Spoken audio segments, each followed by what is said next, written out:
You're listening to Healthcare Now Radio. Stand by for This Just In, the latest in healthcare innovation and technology trends with your HIT advisor, Justin Barnes.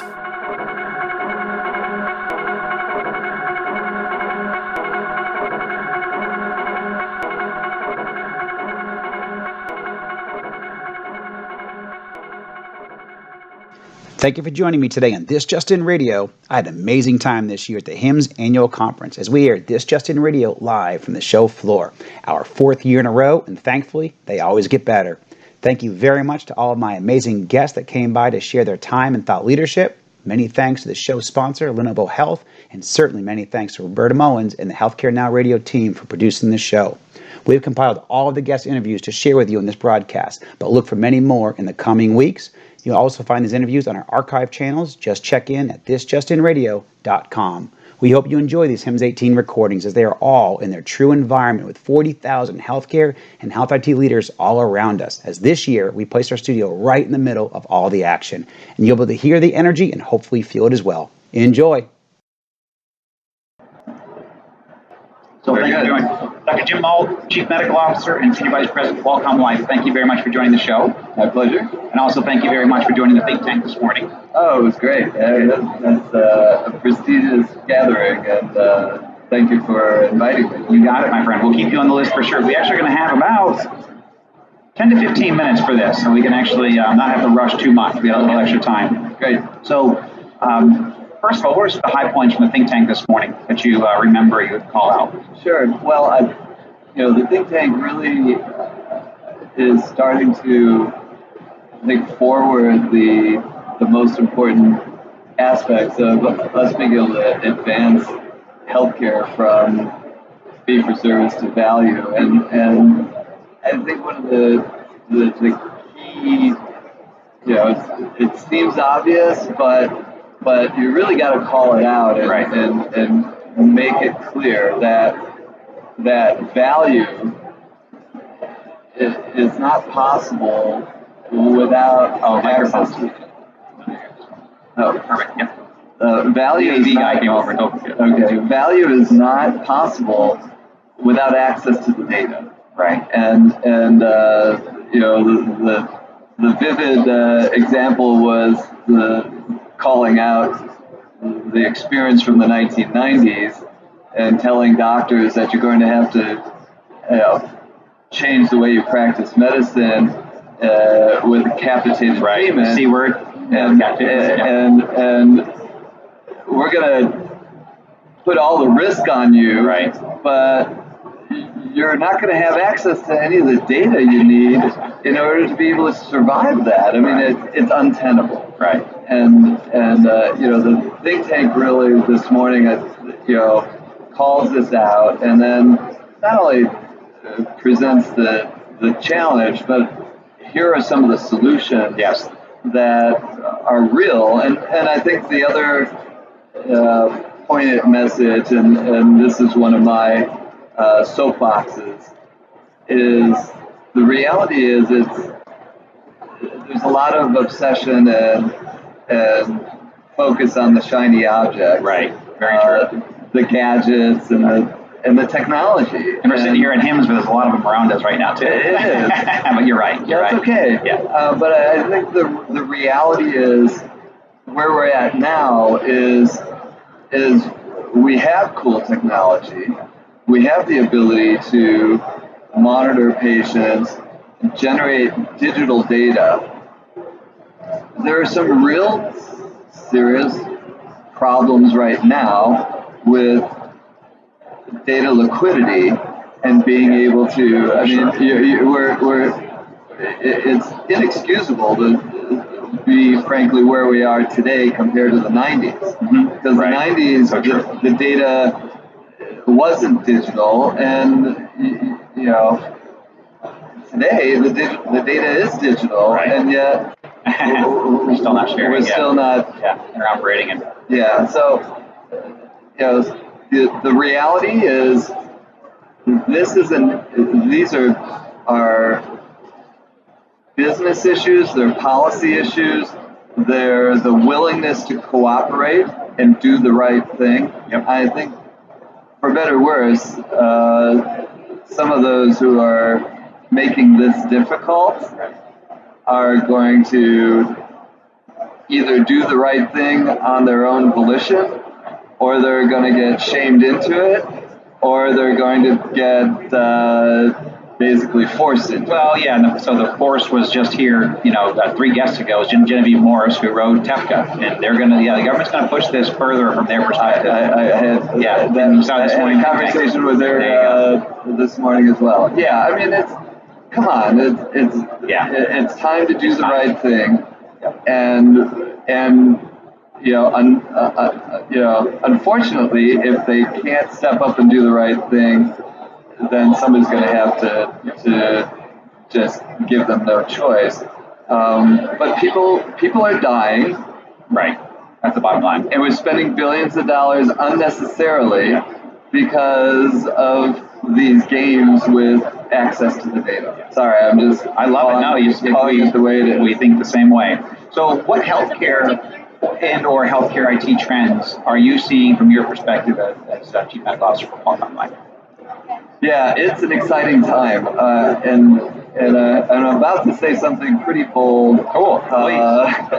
Make it bold. And Roberta loves when I'm bold and controversial. I never am, so make it bold, make it controversial. And frankly, I honestly tell you, with all sincerity, I am not going to be overstating this.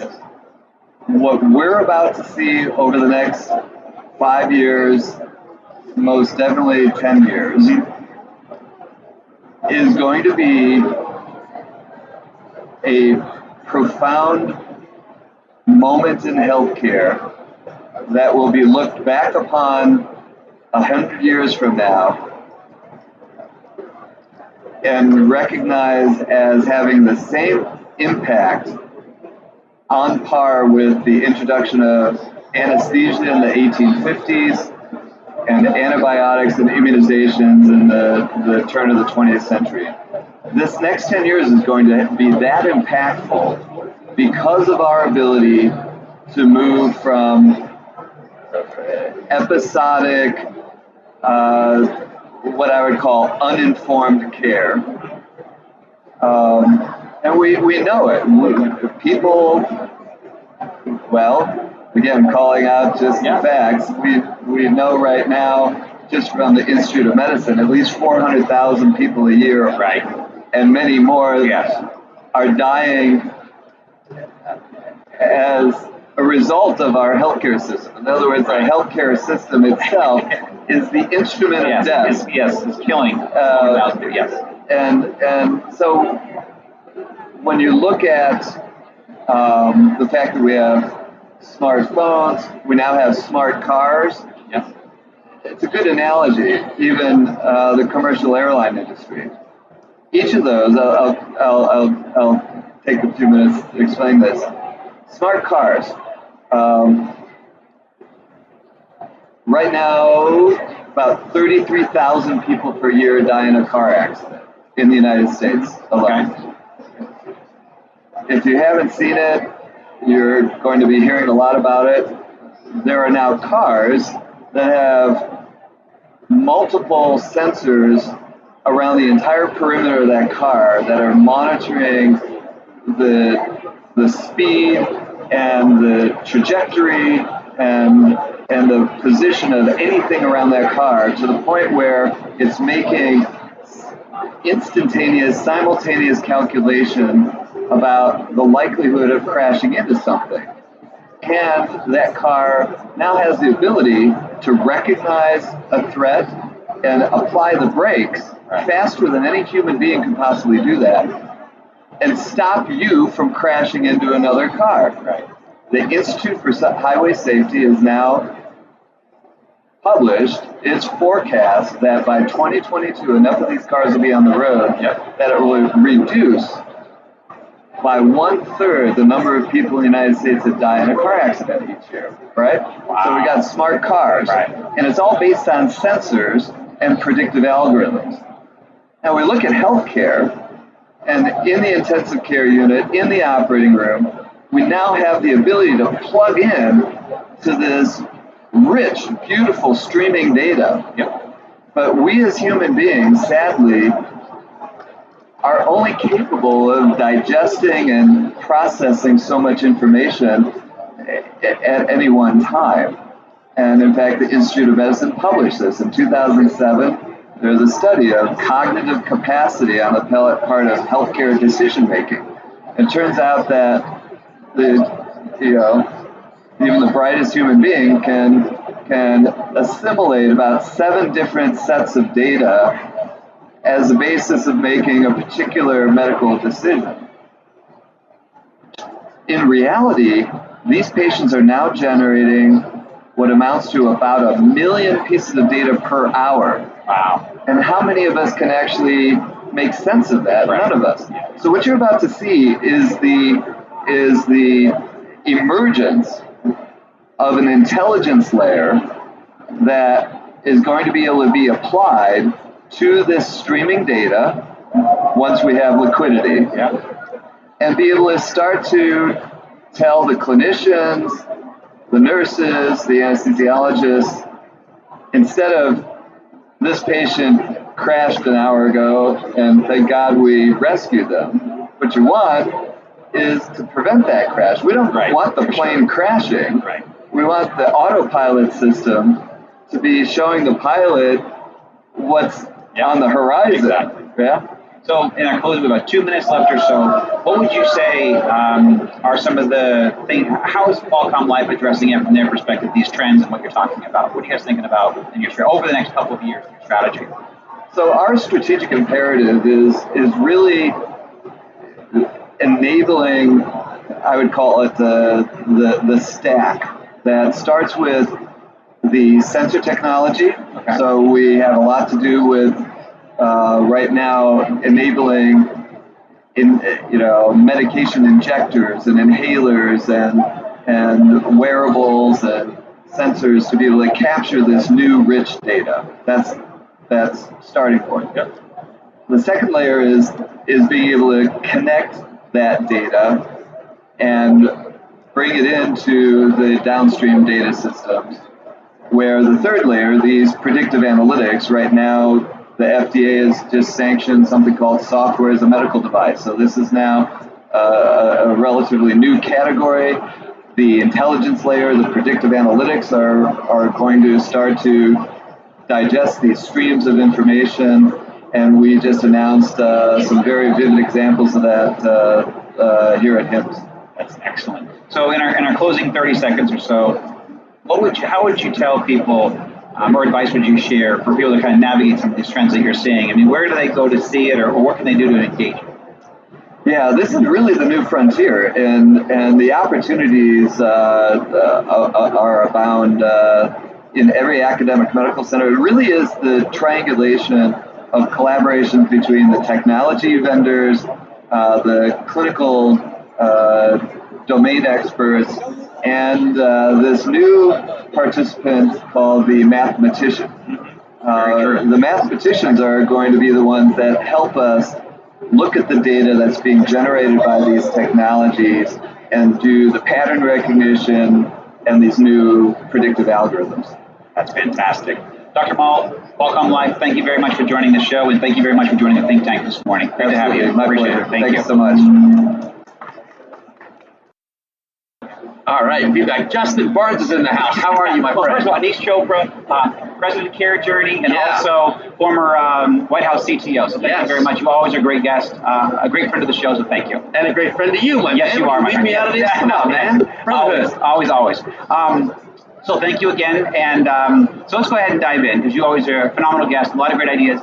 What do you see out there for trends and or innovations that you're beginning to navigate, or you recommend we navigate as an industry? Well, look, I'm biased, but SEMA's speech really set the tone. I mean, of course, Jared's framing, but SEMA's speech, we are all in on basically empowering consumers with access to their health information. And I would say if there was a thematic across the meetings I had this week, it is an awakening that perhaps we should start understanding and operationalizing what it would mean to have consumers actually control how their information is shared and used. And that, I think, for the most part, might have been academically aware, but may not have been operationally tested. And the message was unequivocal, we're moving, and people are now discussing, what does it mean for me? How do I better engage my patients? Do I have services they trust to allow me to use that data in a way that can make their care better? And I think that's the discussion that's healthy to have, but long needed. So you're talking about the Jared Kushner discussion yesterday? That's right. So yesterday at HIMSS, Jared Kushner dropped in as a surprise guest, made a commitment on behalf of the whole of government that they were going to work whatever policy levers and convening power they had to make sure consumers have access to the information they need. And thankfully, in modern formats, started a lot of we as a country. And the great news is SEMA then backed it up with policy. Not only did she say we're launching Blue Button 2.0, which is essentially the operational service for CMS, but she said, I'm going to challenge the health plans that do contracting work with us to support that same measure, including potentially STARS regulation, which means it has a serious impact to the bottom line of the plans that contract with CMS. Excellent. So what are some big things that you're focused on, either over the last 3 months or the next 3 to 4 months in your life? What do you think? I wear 3 hats. So I would say as a broad policy ecosystem, we need to develop a trust framework for consumer-directed exchange. Assuming a world where patients invoke their rights, have their information flow to where they want to go, today the apps they choose are not regulated by HIPAA. So we either have that weakness in our consumer protection fabric, or we find a way to voluntarily beef up the system. So I'm spending time on that. Second, I'm very keen on making sure the engineers are rowing in the right direction for technical standards. Fast and furious to get more and more of the electronic health records mapped to the FHIR API standards. And I think that's work that's still got to be done. I'm not the engineer, but I'll be a convener, catalyst, nudger, and the Argonaut project is making tremendous progress, adding clinical notes this year, looking at back-end authorization scopes so you can perform some B2B functions. And then last but not least, in my day job at CareJourney, we want to squeeze as much clinically relevant insight out of the information that ACOs, Medicare ACOs get on behalf of their patients. And that largely comes from the claims data, but as these APIs come to life, that'll allow us to have a consumer-oriented clinical and claims database on which we can help inform primary care doctors and their support systems to better care for the patients that they're accountable for. So give me. I don't know CareJourney as well. So give me 30 seconds on that. Well, so the headline is we take the perspective that if this was your mom in the ACO, and my mom and dad both are in an ACO in Florida. What you want to know is if they've given you access to their information, which is essentially what ACOs get on behalf of the beneficiary, what can it tell us about opportunities to improve their care? My mom doesn't remember the wellness visit anniversary date. If, God forbid, they get admitted to the hospital, that they may be eligible for a transitional care service so that a primary care doctor can explain their discharge instructions. 1 out of 8 Medicare patients today that are eligible for this service get it. So we have a long ways to go. So I could go on and on about a commercial for what we do, but the headline is there are clinically relevant metrics you can derive out of the data that consumers allow you to have on behalf of these ACOs, separate and apart from the traditional, your spend rates are too high, you're using the ED too much. Those are sort of insurance reports, and we think this is really about clinical improvement, and you can use the same data asset for clinical improvement before we solve the interoperability EHR issue. Fascinating. So talk about some best practices that you might share for the average clinician, even executive here at HIMSS. You have some roundtable. I want you to talk about what you're going to do later on today. Or versus that you guys have a roundtable. We do. We have a roundtable in about an hour. What I'll say is, I will say 3 things. Okay. If I were a health system CIO, and I see my brother Neil Gomes is in the house from Jefferson, an evangelist for digital health, I want to have at least one consumer-directed exchange program on my list of things to experiment with, to learn. Fascinating. Will consumers even trust us if we put an app in front of them, or they're only going to trust Apple Health and not us? That's an important. So have a project on the books. My boy in the house who's built all of this is now laughing because he's like, I did this a year ago. Number 2, if I were a loved one, like a son or a daughter to a Medicare patient, or a grandson, grandmother, I would learn about the notion of Blue Button and be aware that over 100 app developers imminently will be convincing me to trust them with my parents' data to help me support them as their caregiver as they get older in life. So I would be mindful as a consumer that the applications are coming. And then to me, the really interesting question is, in boardrooms across the industry, the question is, am I building an organization that is responsible for the doctors and hospitals who treat patients? Or am I going to be a fiduciary on behalf of the consumer to say that if you trust me with your information, I will help you navigate the delivery system, even if it's to the detriment of the institution that sponsored us? Excellent. And I think that boardroom discussion needs to happen in this new data liquidity environment where consumers are in control. Awesome. So give us 30 seconds on your panel for the roundtable that you're doing in an hour from now. Well, we're going to do two things. We're going to have sort of a practical, pragmatic session where CIOs, the EHR vendors, and the standards bodies can come together to say, how much of the medical record can we map to FHIR, how fast, and how many different developers can we provide this to? Developers for patients, developers for doctors, developers to care teams and employers and the like. That's a kind of a candid discussion about how fast to move. Anil's laughing. Move faster, move faster. Okay. Third, or I should say later this afternoon, we're having a town hall meeting. Everybody is invited at 5:30. Come to the Developer Interoperability Showcase theater, where we will have an open town hall meeting so you can learn about what's happening in the Argonaut project, what the technical standards roadmap looks like, what's the Karen Alliance doing for consumer-directed exchange, what is the Smart on FHIR community doing around the new flat FHIR specifications for bulk access over APIs. Not only will you hear what's going on, but you learn about how you can participate. Right. Because all three are open, collaborative, welcoming bodies, because that's how we roll, Justin Barnes. Love it, brother. All right. Awesome. Thank you very much, Aneesh. You're always a phenomenal guest, brother. Thank you. My pleasure. Have a great rest of the show. Cheers. We'll see you soon. Thank you. Aneesh Chopra, everybody. All right. Thank you. Excellent. Thank you, Neil. Now, you have one of the longer titles. Actually, you win. You have the longest title of my guest, so I actually have to read this. Yes. But Neil Gomes, Chief Digital Officer and Senior Vice President for Technology, Innovation, and Consumer Experience, Thomas Jefferson University, and Jefferson Health. So thank you very much. Welcome back to the show. Thank you. And also, thank you for being a great collaborator here in our think tank. Fantastic. So, good. Hopefully, we're going to pull out some of those items today. So let's start off with what you're seeing out in the industry around actionable intelligence. But what do you see as some of the trends or trends for healthcare or health IT out there? So I think a big process-oriented trend is optimization of processes and cost reduction. I think that will stay in place for a very, very long time. It probably should. Another one I wanted to be sure that I got the right point is the kind of work that my teams do, right? Digital innovation, digital transformation. I think healthcare is coming to terms with the fact that digital is a game changer, right? And I know that healthcare has been told this for some time, not specifically digital, but just technology. But with the disruption in other industries, and now that disruption coming home to healthcare, we're starting to realize that there's something here that we need to pay attention to, and that platforms that deliver health, and in our case also education, are very powerful and can bring about a lot of change. So I think that's another big trend. And then finally, the last one, of course, is consumerism. I think that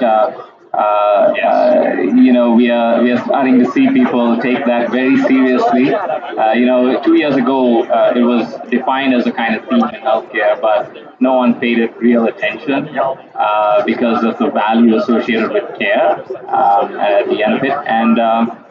But now it is becoming a reality, and people are making decisions, and even though scenarios where a patient nowadays will not even say they have insurance, because they want to try and negotiate a better deal as being somebody that's without insurance. Right? actually paying 80% less in 2018 than I did in 2017 for healthcare. Wow. Because I became a consumer in 2017. Yeah. Big time consumer. That's awesome. So how are you addressing? And so, and I know some of the strategy that we've talked about in the past, but how are you addressing specifically those trends? Either you personally, through your department or your university? Yeah,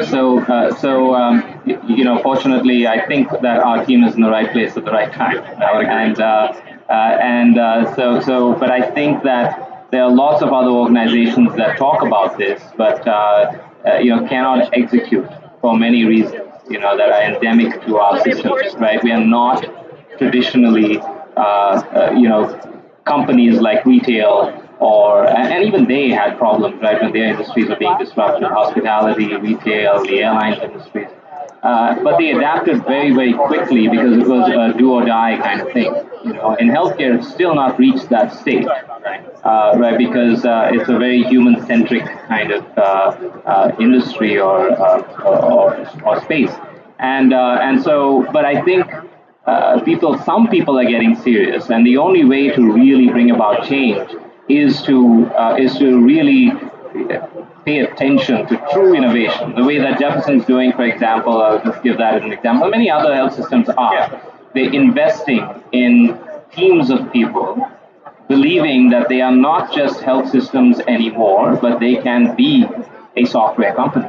Just like, how's Tesla doing better than, let's say, Ford at this point, right? Because they said, well, we're not just going to be a car company. We're going to be a car company that's also a software development company, right? That's also a hardware development company. And we're going to put it all together in this one value proposition that people are going to love, right? Not just an electric car, but an experience, right? And so I think that's what's happening to healthcare and needs to happen. And some organizations are realizing that and are providing real resources towards it, investing in software developers and designers, and that's where I think the true innovation will come out. So, from your perspective, how would you recommend the average health system begin to engage some of those best practices? What are 2 or 3 things that they can do, or best practices to follow from your lead? Well, one is leadership. I think at the highest levels, people in the organization need to believe in this, right? To some, it may seem like taking a plunge, but really it's not. You see value very, very rapidly.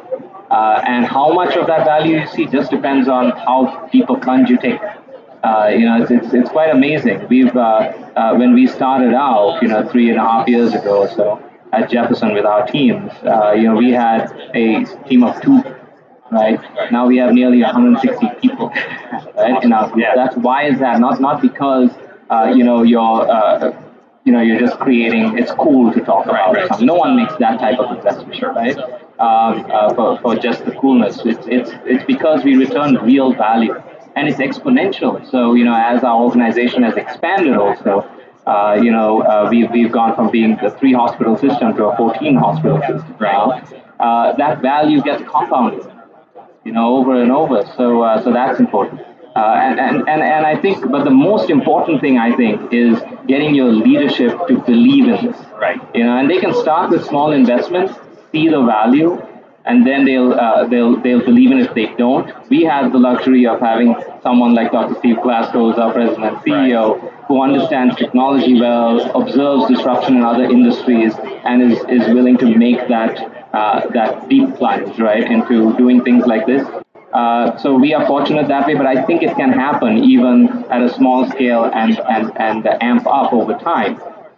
I think that's you really have to start from that leadership standpoint. Yep. Yeah. That's fantastic. Neil Gomes, thank you very much for joining the show. It makes you a great friend of the show. All right, thank you. Thank you again for joining me for this aired recording from HIMSS 18 live in Las Vegas. And please tune in weekdays at 2:30 p.m. Eastern, 11:30 a.m. Pacific to always hear our latest shows. As always, you can track me on Twitter at HIT Advisor and use the hashtag ThisJustinRadio so we can respond to your comments from the show. If you miss any of this episode or want to hear more, all of my radio shows are posted at thisjustinradio.com as well as on Apple iTunes, SoundCloud, iHeartRadio, Spreaker, Google Play, and TuneIn. Also, check out the new website we've launched at justinbarnes.com. Thanks, everyone. Have a terrific week.